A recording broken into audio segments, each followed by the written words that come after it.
Salut les gars, bon déjà tous les fans de Ligue 1 en direct sur Canal+, je vous conseille la première ligue parce qu'entre deux germinades du maïs humain, t'as un truc plus intéressant à regarder que Marseille-Dijon pour rentabiliser ton abonnement Canal+.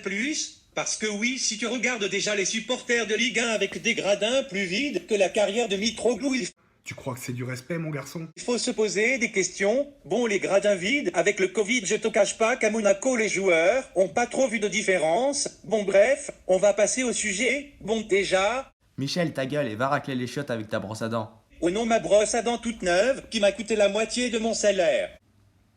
Salut à tous, aujourd'hui on va parler d'un joueur qui a marqué le football anglais à jamais, la légende de Chelsea, Frank Lampard. Frank Lampard est né à Romford à Londres en 1978. Le jeune Frank est formé au club de West Ham United et fait ses débuts professionnels en 1994. Il aide son club à atteindre la 5e place de la Premier League en 1999, un record pour West Ham. En 2001, il est transféré au voisin londonien Chelsea et sa carrière va prendre un véritable tournant. Il s'adapte très vite au style de jeu, manquant qu'une seule rencontre lors de sa première saison sous les ordres de l'Italien Claudio Ranieri. Après ses 2 premières années avec Chelsea, son club enchaîne 2 modestes 6e places en championnat et Frank cumule 15 buts et 7 passes décisives. La première grande saison du milieu de terrain anglais sera l'exercice 2003-2004 où l'arrivée de l'entraîneur Roman Abramovich marque une nouvelle étape pour le club londonien.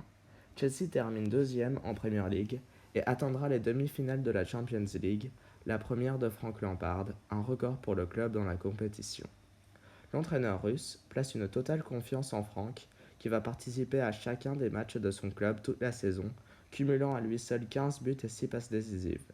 Il est élu meilleur joueur de l'année 2004 de Chelsea, meilleur joueur anglais de 2004, convoqué dans l'équipe type de la saison, et termine seulement second après l'insatiable Thierry Henry dans l'élection FWA du joueur de la Premier League. Mais le bonheur ne s'arrête pas là pour Lampard, qui est sélectionné pour sa première compétition internationale majeure avec l'Angleterre, à l'Euro 2004. Pour son premier match de championnat d'Europe, Frank Lampard ouvre le score d'une tête face à la France, mais l'Angleterre s'incline finalement 2-1 à cause d'un Zinedine Zidane des grands soirs, qui claque un doublé dans les ultimes minutes. L'équipe anglaise termine convenablement sa poule avec les scores de 3-0 face à la Suisse et 4-2 face à la Croatie.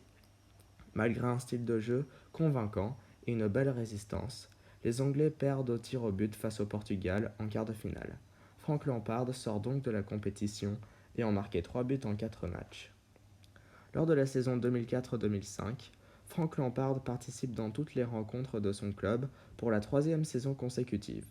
Étant le meilleur passeur du championnat anglais, avec 13 buts et 18 passes décisives, il guide son club vers la première place pour que Chelsea gagne la Premier League et Frank Lampard, donc le premier trophée majeur de sa carrière. Son club atteint de nouveau les demi-finales de la Ligue des Champions, cette fois-ci éliminé par Liverpool. Il aide Chelsea à gagner la League Cup en marquant 2 buts en 6 matchs et est élu meilleur joueur de la Premier League 2005 et de nouveau meilleur joueur anglais. Lors de la saison 2005-2006, Frank met malheureusement fin à sa série de matchs consécutifs en Premier League, étant malade face à Manchester City. Il bat le précédent record de David James avec un total époustouflant de 164 matchs d'affilée. Il est placé dans l'équipe UEFA de l'année en septembre 2005 et termine second dans la cérémonie du Ballon d'Or 2005, seulement après l'énormissime Ronaldinho.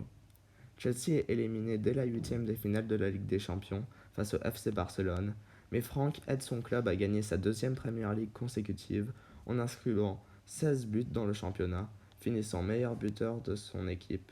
L'année même, Frank Lampard est sélectionné pour sa première Coupe du Monde, mais en sort en quart de finale sans marquer le moindre but, manquant son penalty au tir au but face au Portugal de nouveau.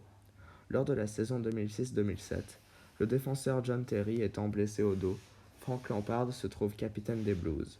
En marquant son 77e but sous les couleurs de Chelsea, il termine meilleur buteur au poste de milieu de terrain de l'histoire de la Premier League. Le joueur anglais aide son club à gagner la FA Cup en inscrivant 6 buts en 7 rencontres dans la compétition et déclare dans une interview qu'il désire rester à Chelsea pour toujours.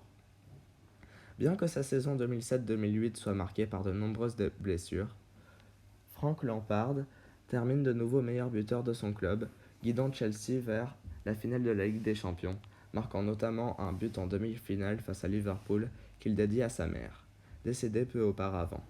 Les Blues perdent malheureusement la finale 5-6 au tir au but après un score de 1 partout face aux Red Devils de Sir Alex Ferguson. Saison 2008-2009, Frank Lampard est élu pour la troisième fois joueur du mois et est élu meilleur joueur du Chelsea et dépasse les 100 buts en Premier League en dépensant pour la troisième saison consécutive 20 buts inscrits, dont le dernier qui offre la victoire à Chelsea en finale de la FA Cup face à Everton. La saison 2009-2010 de Frank Lampard commence en remportant le Community Shield face à Manchester United au tir au but. Il est nommé pour la 6e fois meilleur joueur FIFA de l'année après avoir remporté sa 3e Premier League.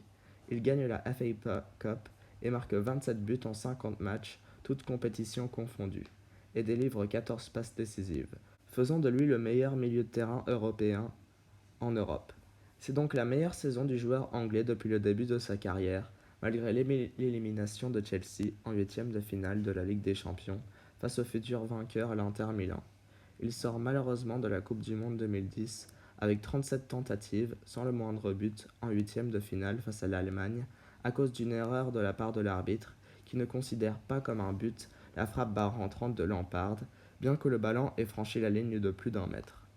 Lors de la saison 2010-2011, Lampard est éloigné des terrains pendant 4 mois pour cause de blessure, et pour la première fois depuis 5 saisons, ne dépasse pas les 20 buts marqués toutes compétitions confondues, inscrivant uniquement 13 buts et 6 passes décisives. La saison 2011-2012 est l'une des plus belles de Frank Lampard. Malgré une 6e place en championnat, Chelsea remporte la FA Cup et le milieu de terrain anglais termine la saison avec 16 buts et 10 passes décisives, devenant le premier joueur à marquer au moins 10 buts lors de 9 saisons consécutives en Premier League. Mais le plus important est le parcours du club londonien en Champions League. Alors que Chelsea sort aisément de sa phase de poule, le club rencontre des difficultés face au Napoli au match aller des 8e de finale en perdant 3-1. Voici que Frank Lampard prend son équipe en main et aide les Bleus à filer vers les quarts de finale en inscrivant un but et une passe décisive dans la victoire 4-1 du match retour. Chelsea fait le job face à Benfica en gagnant 3-1 sur les 2 matchs, avec Lampard marquant de nouveau sur penalty au match retour. À partir des demi-finales, les supporters londoniens commencent à croire en leur chance. Alors que Chelsea est mené 2-1 au Camp Nou face à un FC Barcelone de grande classe, Lionel Messi a la chance de tripler la mise et sécuriser sa place en finale sur penalty. Mais voici que sa frappe fracasse la barre transversale et plus tard dans le match, au cours d'un contre légendaire, l'attaquant espagnol Fernando Torres parvient à égaliser et voici que les Blues filent en finale. Leur adversaire est le grand Bayern Munich, chirurgical cette saison. Pendant la quasi-totalité du match, les Bavarois conservent le ballon, lancent des offensives, mais la défense de Chelsea ne cède pas. Au bout du suspense, l'attaquant prolifique Thomas Müller ouvre le score à la 85e minute, et voici que les espoirs de Chelsea semblent déchus. Voici que sur un corner, Chelsea a la chance d'égaliser. Et comme par magie, l'attaquant ivoirien Didier Drogba place une tête imparable en lucarne qui pousse les deux équipes en prolongation, un but d'anthologie. Alors que Bayern a la chance de remporter sa 4e Ligue des Champions sur penalty, le gardien des Blues, Petr Cech, arrête la frappe d'Arjen Robben par miracle, et voici que les pénaltys devront décider du sort de ce match. Au cours de ces tirs au but au score serré, au cours duquel Frank Lampard transforme son penalty, Chelsea le remporte 4-3 et gagne son premier championnat d'Europe, une délivrance pour le club et ses supporters. Le plus grand trophée gagné par Frank Lampard dans sa carrière.